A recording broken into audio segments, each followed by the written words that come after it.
salaamaaleykum les amis internautes de Sunugal 24 ñu ngi leen di nuyu fi ñu leen daan nuyu suñu ay plateau tey nag ñu am mbégte dalal koo xam ne si nii benn old school la mu nekkoon fii ci Sénégal di def liggéey bu am solo ci wàllu rap ñu nekkoon nag groupe bu ñuy wax Black Mbollo ñu koy wax Titi Yoro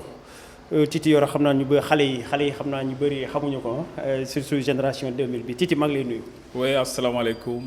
BLACK, BWLWO, Moudil Bele, La Al, Say, La Cal, Black Mbollo. My name is Titi Yoro. Titi Black Mbollo mu nekkoon benn groupe de rap bu fi nekkoon def fi jaloore bu rëy daanaka génération boobu noonu ñëpp xamoon nañ leen ngeen doon def feuille flamme ñu jékki-jékki gis ngeen wàcc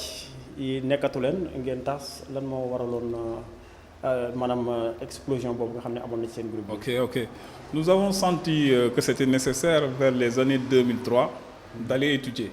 de continuer aussi à avoir beneen gis-gis boo xamante ni di nga mën a gën a yaatal sa xam-xam parce que ab ndaw moom mënu sàkk lu dul xam-xam. ngir bu màggee mu jariñ ko. Ça nous a valu que après tant d'études, tant de travail. Ok, avec ubbeeku ci ñëpp pour que mu mën ñu jariñ il fallait que. ñu jéem a xool nan la ñuy mën a def pour se mieux canaliser. Et ça a valu aujourd'hui que le développement durable ñu nekk di ci liggéey les techniques de travail de sensibilisation de projet et tout ça. loolu moom moo waraloon suñu benn absence bu ndaw par rapport ak liggéey boobu. mais ci absence boobu ba léegi dafa mel ni amul retour wala jëmoon ngeen def retour mais ça n'a pas réussi. non demuñu def retour parce que demuñu woon bay def retour quoi. maanaam ci wàllu côté rap bi côté musicalité j'étais obligé de gérer beaucoup d'artistes. Je ne pouvais pas sortir d'album parce que amatuma woon jot pour génne cassette. parce que dama doon gérer te maa ngi gérer ay artistes yu bari. Et aussi gérer l'administration culturelle gérer aussi leur consultance culturelle donc pour nga mën a liggéey loolu yëpp il faut beaucoup de backstage beaucoup de connaissances de conscience et beaucoup d'apprentissage il faut nga jàng lii xam lii lan la ngir mën ci mën a am benn xarañte pour mën ci liggéey. anticiper waaw loolu moom moo ma permettre il fallait tamit dem jàngi xam lu bari. pour mën a gérer parce que ce qu'on dit y a pas que artiste musique bi rek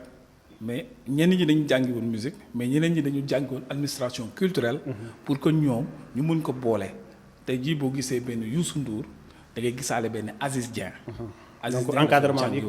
bi jàngi woon pour xam Ousmane Faye dañu jàngi woon pour xam administration culturelle. ñeneen ñi dañ dem jàngi woon musique. boo ko boolee symbiose boobu noonu. te ñaar yëpp laa fexe jàng pour que mën a gérer ak ñoom liggéey bu rafet. ana vous étiez trois. waaw ana yeneen gars yi. ils sont là actuellement ils sont présents dans beaucoup de choses mais ci secteur bu nekk ñoom ci li ñu gën a yëngu c'est des travaux yoo xamante ni personnel ku ci nekk. mais bon. ba côté musique la non pas côté culture quoi. côté culture de manière générale. waaw parce que yenn saa yi artiste dans les normes culture day changer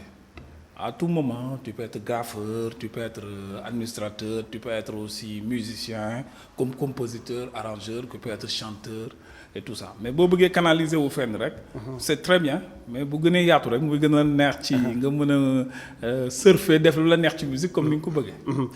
am na solo bu baax a baax c'est daf koy wane sax le fait que nga am ci benn projet boo nekk di ci liggéey muy wàllu sensibilisation jëm ci wàllu Covid 19 ñu koy wax coronavirus.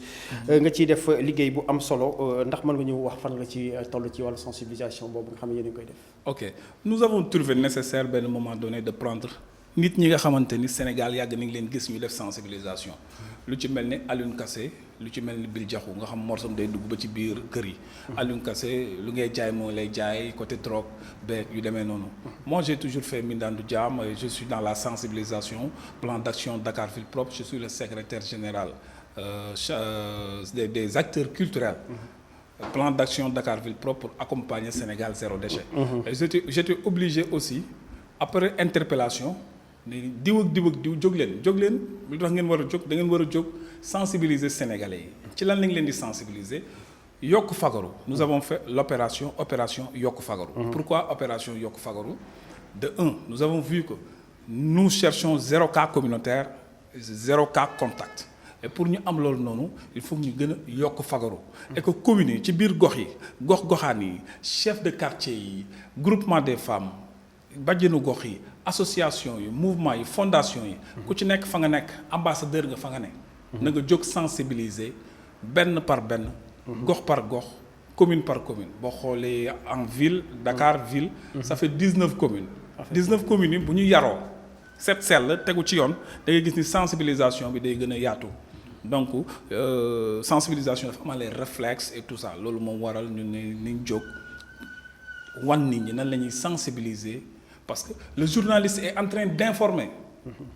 mais le sensibilisateur dafa war a jóg en tant qu'ambassadeur dem sensibiliser ji loolu noonu la ñu bëgg nit ñi comprendre lan ak lan la parce que parfois nga dégg Moussa Seydi le docteur mu wax d'une manière boo xamante ni au fond boo dégloo di nga xam ni kii prévenir na nit ñi ni jóg leen seen bopp te ba muy teel parce que bu ñu seetaanee yëf yi mën na jëm foo xamante ni war fa yegg et pour loolu noonu ku nekk yaa war a jël sa bopp en charge ci Covid 19 bi ku nekk yaa war a fagaru yokk sa fagaru ci sa bopp ci Covid 19 bi. zéro contact zéro cas communautaire loolu ngeen wax mais est-ce que dina yomb ndax tous les moyens sont réunis pour ngeen mën a amal li nga xamante moom mooy objectif boobu. waaw ci wàllu sensibilisation lutte pour zéro cas contact pour zéro cas communautaire ni mu mën a nekkee moom mooy c'est réparti en zone en quartier en rue en kër ku nekk famille bu nekk néeg bu nekk nit ku nekk bu ñu ko defee dinañ am benn résultat bu normal ci doomu aadama loolu la ñuy ci loolu la ñuy sukkandiku. ngir ku ci nekk ñu yee la parce que liñ leen di wax barrage yi ñu teg pour nit ki def ko liñ leen ciy wax du leen lu dul prise en charge individuelle bu nit ku nekk jëlee sa bopp individuellement en charge nga respecter sa bopp respecter sa morom moytu sa bopp moytul sa morom bañ a dëgër bopp parce que boo dëgëree bopp da ngay lor sa bopp da ngay loraale askan bi da ngay loraale population bi bu fekkoon ni yow kese ngay lor mais yow loroo yow kenn kese da ngay lor sa bopp lor population bi loolu moo waral dañu war a naxtaan ak nit ñi waxtaan ak nit ñi pour que ku nekk jël say matuwaay yi ci war. sensibilisation la mais li nga fi expliqué lii dafa xaw a am lu lëndëm sama bopp sensibilisation boobu vous êtes au nombre de combien ak nan ngeen ko ban méthode ngeen di utiliser ndax porte à porte la wala dafa am beneen méthode boo xam ne si moom utiliser. parce que loolu du yomb ngeen dem ci ku nekk pour dem ci kër bu nekk li muy laaj. pour leeralal nous avons des cellules yoo xamante ni ñu ngi ci si c'est en ville 19 communes yëpp nous avons des cellules. cellules yi ñu am c'est les associations Dakar Ville Propre qu'on faisait.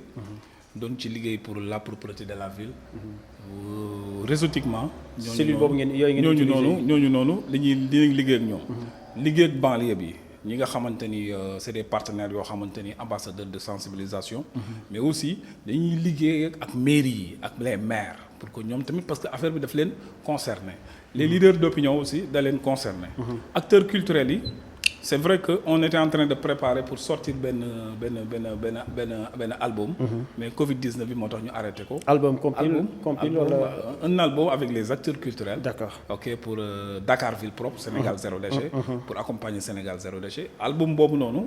ñooñu noonu nga xamante ni ñu nekk ci liggéey boobu c'est des sensibilisateurs commune bu nekk am na acteurs culturels yu fa nekk yoo xamante ni loolu mooy seen liggéey ñooñu lañu transféré en sensibilisateur pour que ñoom tamit ñu mën a dugg ci askan wi comme que entente directe mais il faut barrières yi ak tamit mobilisation mënul am foog ñu sorante nous avons fait benn système réseautique boo xamante ni dans les numériques aussi boo xam digitalisé boo xamante ni à tout moment ku ci nekk ni nga mën a jot sa matuwaay yi ñu la war a dëgmal pour nga mën ci jot normalement kenn ku ci nekk liggéey ci. génn ngeen aussi benn clip Titi muy aar sa askan xeex corona nga ànd ci ak ay artistes ku ci mel ne Bil Diakhou donc ngir sensibiliser askan bi ngir ñu moytu corona ndax ma ñu ñëw ci clip boobu ak lan moo indi initiative bi la ci fan la jógee. waaw bon initiative bi moom mooy acteurs culturels yu bari ak kilifa yu bari ñoo ñu woo. lañu yéen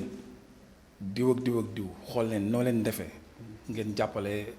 les acteurs culturels pour ngeen yéen les acteurs culturels ngeen xool noonu leen sensibiliser Sénégal. parce que yéen ci sensibilisation rek leen nga xamee depuis poliomyélite de 97. depuis tuberculose et tout ça vous avez toujours été des sensibilisateurs. donc jóg leen ngeen xool noonu leen mën a def pour sensibiliser la population nous sommes dit que ni vraiment Warning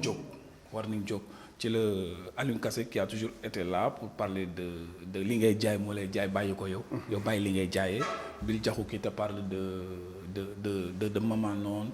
de sëy goro bu lakkale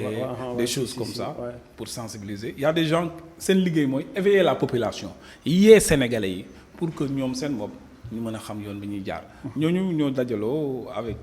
l'appui de la ville bëgg na ñëw foofu parce que loolu tamit il faut xam naa ne am na ku nekk seen ginnaaw di leen jàppale financièrement suñu ginnaaw kenn nekku ci di ñu jàppale financièrement amuloo déedéet li am moom mooy jóg war a wax ñu wax jóg war a def ñu def mais financièrement jàppale ñu nii financièrement non il y a aussi des collaborations soxla ngeen ko quand même parce que tamit liggéey bi tamit boo fa jàppale ko ci mën a jàpp aussi voilà ku ci ñëw pour ku ci ñëw na nga dimbali man bu doon sama sago ku ci ñëw na nga dimbali askan wi ku yor sa xaalis bëgg ko def ci dara na nga ko jël nga dem jëndee ko ay saako ceeb ay diwlin comprendre nga ak ay denrées alimentaires may ko askan bi soxla nañu askan bi moo soxla ndimbal moo soxla ku leen jàppale comprendre nga acteurs culturels yi tamit ku ci mën a jël say koppar jox ko askan wi na nga ko def ca ba muy teel parce que boo demee ba ci kanam bu ko nit ñi soxlaatul amatul sens bépp acteur culturel boo yoree sa 10 000 francs boo yor boo mënee jël 5 000 francs bi may ko néew di doole yi pour ñu mën ci dund doon na gën a rafet loolu la ñuy ñaan. acca kon foofu la ñuy tëjee ci coronavirus bi mais du ma la bàyyi parce que tamit bon yombul ñu am la ci plateau damay duggaat tuuti ci rap bi par rapport ak nouvelle génération bi nga xam ne si ñoom ñoo fi nekk. voilà nga ñëw ci nga ni rap du caaxaan ñëwaatal ci kii boobu. rap du caaxaan rap du ay fo rap nekkul lu nit di def di ci jëlee leneen lu dul ndam révolution des actes de la population. war a éveiller réew mi war a yee doomu aadama yi war leen teg ci yoon boo xamante ni bu ëllëgee ñoom seen bopp génération ba beneen génération dinañ ci jëlee njariñ loolu moo tax a jóg hip hop américain bi noonu la ko doon defee bu demee ba soppi ko di ko defee nii mu koy defee tey loolu mënuñu changer suñu jikko ñi nga xamante ni bañ ciy jóg dañ ko doon def di ci éveiller la population kon képp koo xamante ni hip hop moom ngay dund wala tu fais de la culture xamal ni mooy sa teranga mooy sa am mooy sa xam-xam na nga ca mel loolu rek ngay représenté ci ku mu mënti doon jaa ngeen jëf. mais Titi dafa mel ne foofu da nga joxe benn leçon rek wax mais dama la laaj nouvelle génération bi ñi fi nekk jamono mii di rap Sénégal. naka nga gisee seen rap par rapport ak bon yow mi boo xam ne si ne acteur culturel nga yàgg nga rap jaar nga ci hip hop. parce que booy fi nekk nii ñi ngi fi. li nga laajte am na solo trop. parce que bon yoon la nga joxe sa mais li ma ci mën a wax man personnellement. Sénégal moo baaxewul di saaga. donc gars yi dañuy saaga de non waxuma dañuy saaga de dama ne Sénégal moo baaxewul di saaga. te saaga xam nañ li muy indi ci réew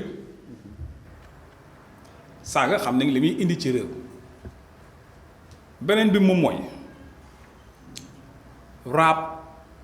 il faut beaucoup de répétition soo bëggee am technique vocale bu normal foog ngay répéter il faut répéter 5 à 10 à 8 heures de temps par jour pour nga am benn niveau extraordinaire du miracle du kéemaan pour nouvelle génération bi ku ci liggéey normalement di nga am yenn tonus yi ak yenn niveau vocal yoo xamante ni jéggi na dayoo ku ci liggéey normalement rappeur bu ci liggéey normalement mën nga fee def lu romb Youssou Ndour pour nga am loolu noonu par exemple nous avons vendu des centaines de mille d'exemplaires lu lenn lu dul seen album bi ngeen dañu nekkoon suñu premier album deuxième album troisième album ba bi ñuy arrêté di nekk ci yeneen liggéey di ko yegali mais musique boo koy def da nga koy bëgg te fin bi nga ci njëkk a wut moom mooy culture bi am doole jaar yoon donc pour nga am loolu il faut beaucoup travailler seul le travail paye et la nouvelle génération bu ma leen di wax tey moom moo ñu gën a répéter gën a xam luy solfège gën a xam lan mooy musique di jouer ay instruments xam coloration musicale yi xam aussi les technicités xam aussi l'administration culturelle mooy lan pour que loolu bu ëllëgee kenn bañ a am problème que ça soit ci côté mbind bi que ça soit textuellement que ça soit li ngay séq yow ak institution bi parce que tey jii nii bu fekkee ni da nga bëgg am ay relation ak institution bi il faut nga xam institution bi li muy laaj yow it nga xam yow li ngay laaj pour ngeen mën a daje mais sinon bu amul télescopage day am nañu nangoo jàng nañu nangoo tamit entraîner nangoo répéter y a pas de miracle loolu kese la merci beaucoup. acca ñi ngi ci cëppaandaw bi looy tàggatoo fu ñu yëkkati. yes dama naan bi LACK MB double O L double O mu di la BL L la A la C la K la Black mbooloo yokk fagaru ñu xeex coronavirus Sénégal benn bopp la kenn mënu ko xar ñaar nous luttons pour 0 cas contact 0 cas communautaire jaa ngeen jëf. acca mi ngi noonu Titi Yoro la bu Black mbooloo moom la ñu àndaloon tey seen plateau di ko gërëm bu baax ci disponibilité mba ak li nga xamante ni wax na ko fii jëmale ko ci rap ak wàllu sensibilisation jëm ci wàllu Covid 19 ñu ngi leen di jaajëfal.